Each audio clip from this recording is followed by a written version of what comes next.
Hello, and welcome to Hedgehog Storytime, where I read my weird original fiction. The following story is part of the Mayhem Cerebrum project, linked to the playlist in the description below. Yes, you have to read them all. No, that is not a request. So I realized that y'all are only ever gonna get one idea of who Holiday is if I just went from the Tea Party's perspective. And since this is Mayhem Cerebrum and I can tell whatever the fuck kind of story I want, I decided to do a story about Holiday. So here's a story about Holiday. Not from his perspective, but from an adjacent one. So without further ado, here is an unbiased perspective on a controversial figure.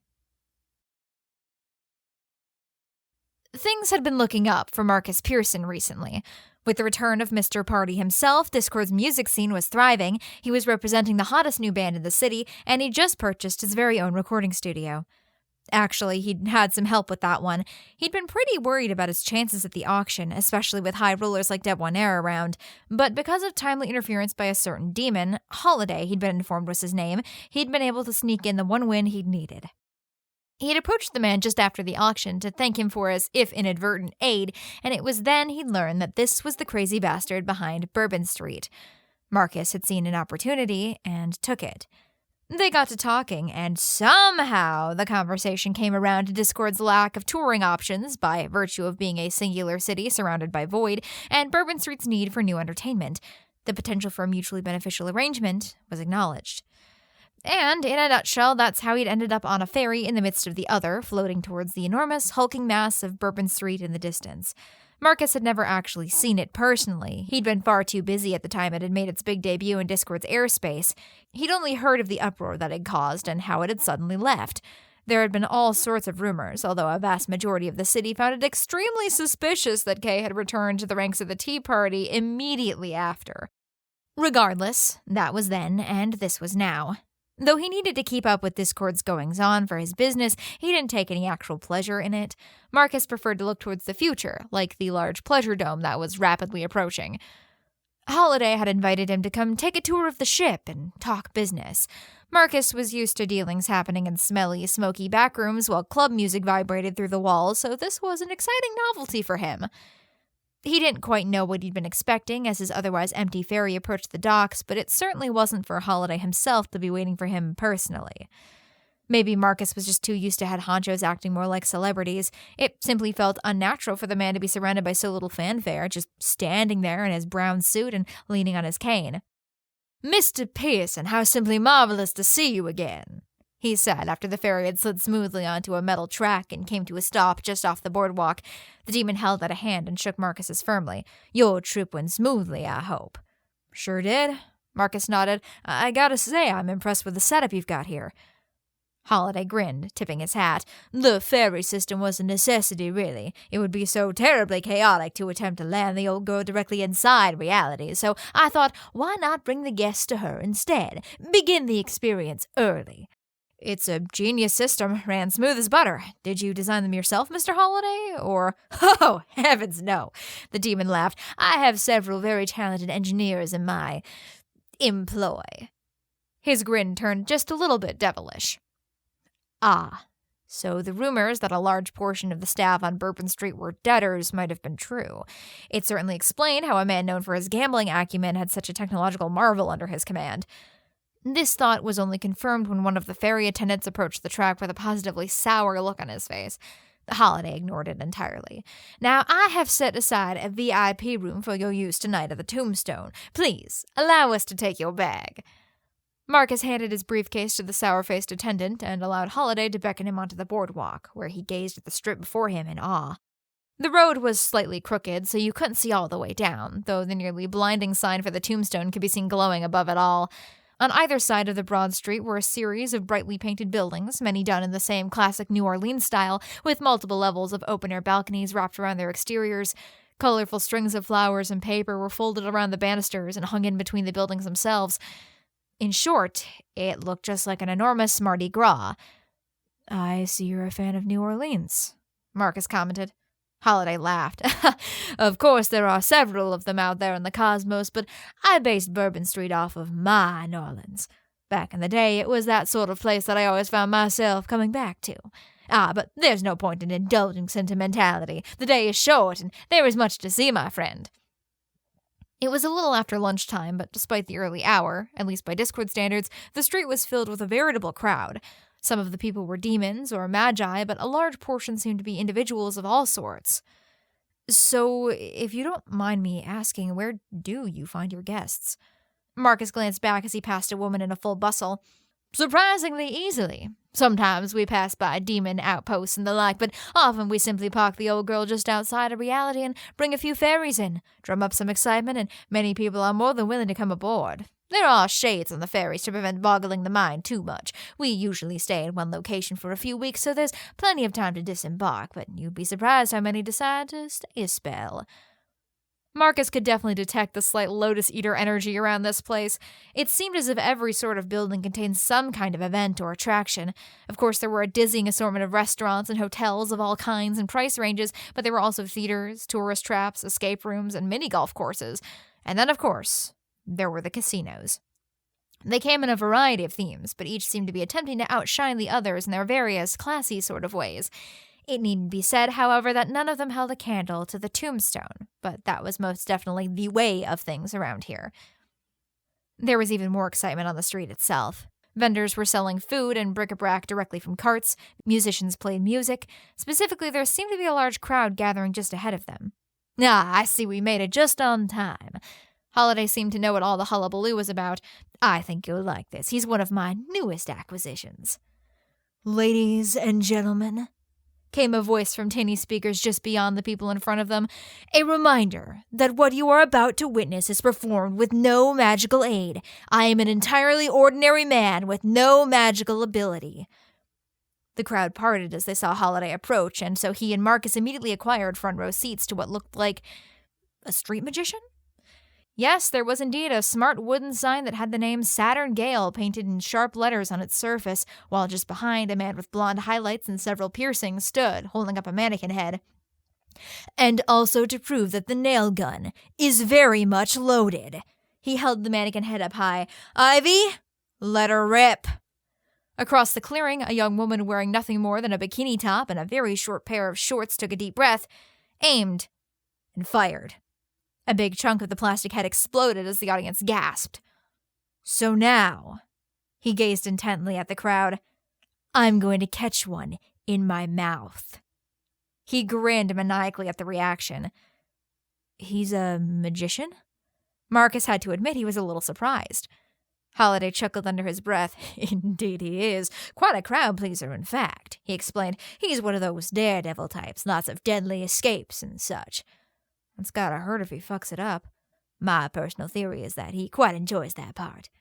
Now, if this goes wrong, I could very well be killed, so I ask for complete silence as Ivy takes the shot. The magician intoned, the smile dropping off his features as he became, deadly serious again. The audience obeyed. Even if there wasn't a drum roll, the tension was so thick that it felt like there was.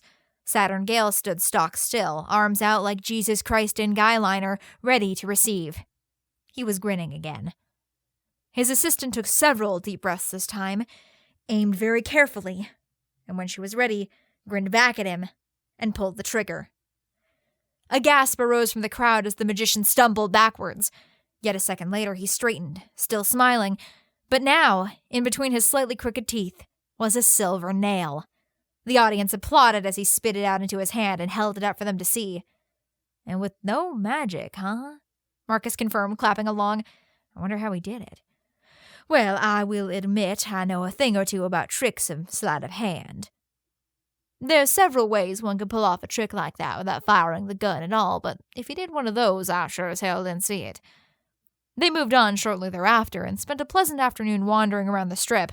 There was much less in the way of hard drugs available than Marcus was used to, but there was liquor and cigars aplenty. He made sure to maintain his cool, as did Holiday. This meeting was for business, after all. But Marcus found he was greatly enjoying himself wandering through shops and seeing the sights. If he ignored the sullen faces of the workers, then all was well. Yet Marcus was a Discordian through and through, so it did bug him a little. Are all of your staff under contract? he asked. Well, they're all under contract, but they're not all under contract, if you understand me. Marcus nodded. All of the establishments are rented out to independent parties, though I do provide some of their staff members. More of the talent, like Mr. Gale, as you saw earlier, I've picked up along the way. It's mostly the grunt workers and other such background roles that consist of proper contractors. That's a lot of deals, Marcus commented. He wondered how Holiday kept track of them all. Maybe 100, all told. Perhaps 2. But this is not the time for such talk. There's so much more to see. They had dinner at a very intensely artistic restaurant.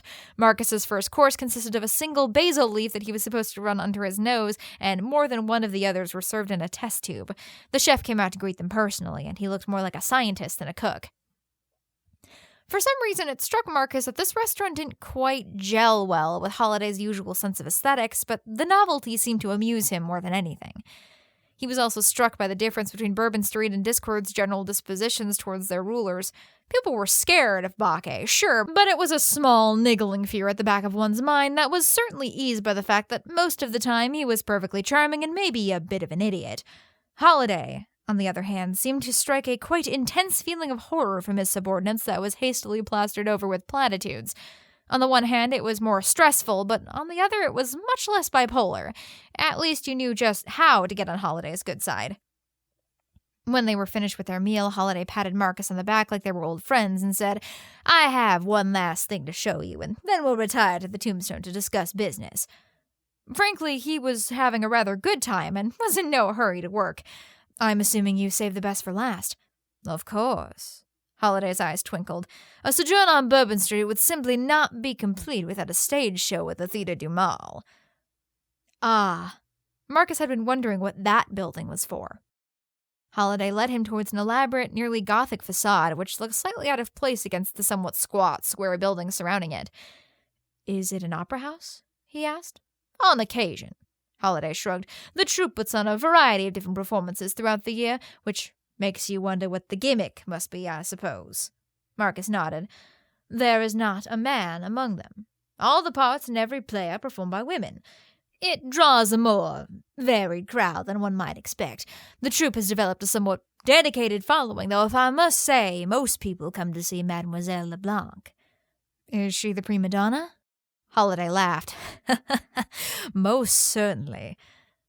The theater was just as extravagant on the inside. Dim light bulbs were surrounded by intricately carved wood, painted in a vaguely golden hue, and their light was just bright enough to illuminate a Renaissance-esque mural between them on the ceiling.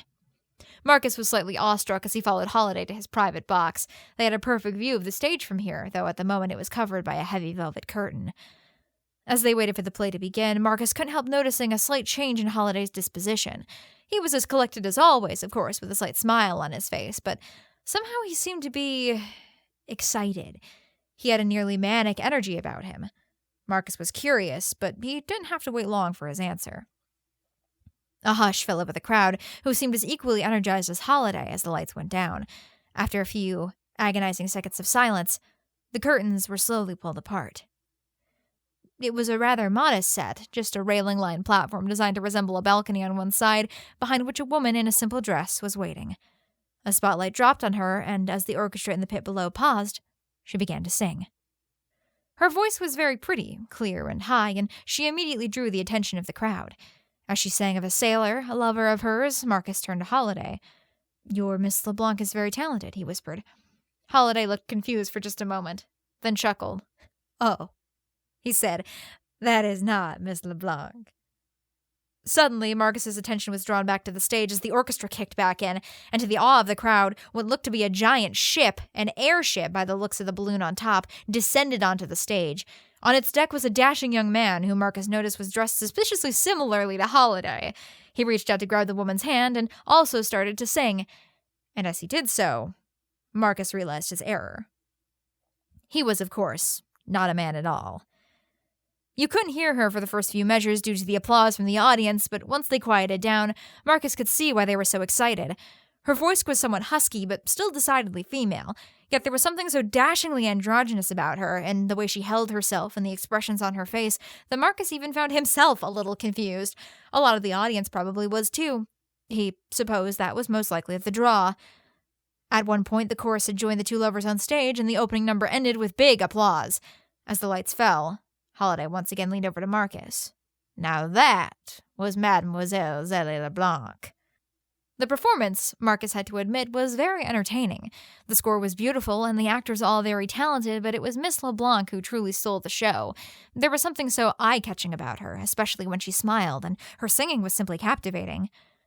After the show, Marcus inquired briefly about her, and Holiday asked if he'd like to meet her.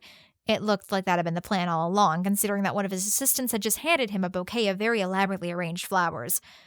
Of course, Marcus was no stranger to green rooms, so Holiday told someone to inform her of their arrival, and they meandered their way slowly backstage. The hallways were thin and the walls covered with various paraphernalia from past productions, old props, programs, and autographs. That was good. Marcus didn't trust a theater that had no mark of the actors who'd performed there. Finally, they came upon a general use area just outside the dressing rooms, and there she was, waiting for them. She changed out of her costume and was wearing a simple button-down shirt tied at her waist over rather tight pants. "My dearest Miss LeBlanc, another spectacular performance." Holiday kissed both her cheeks and handed her the flowers. "Thank you, mon cher." She grinned. "It was my pleasure to perform, as always." Now that she was closer, Marcus realized something. Her face looked different up close. It was probably just the lack of stage makeup, but it looked somehow rounder, slightly more feminine. "Who is your friend?" she asked, noticing Marcus. "Ah, this is Mr. Pearson. He's a business acquaintance of mine." "How do you do?" She leaned forward and he repeated the cheek kissing.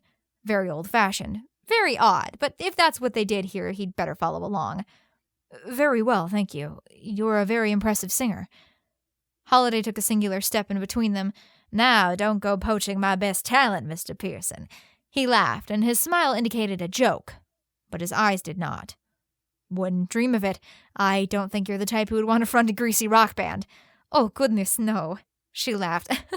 "I wouldn't know when to come in without the conductor."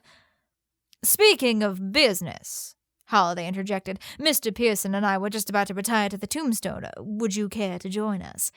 He held out an arm, which Zélie took, nodding. "I thought we were going to be talking business."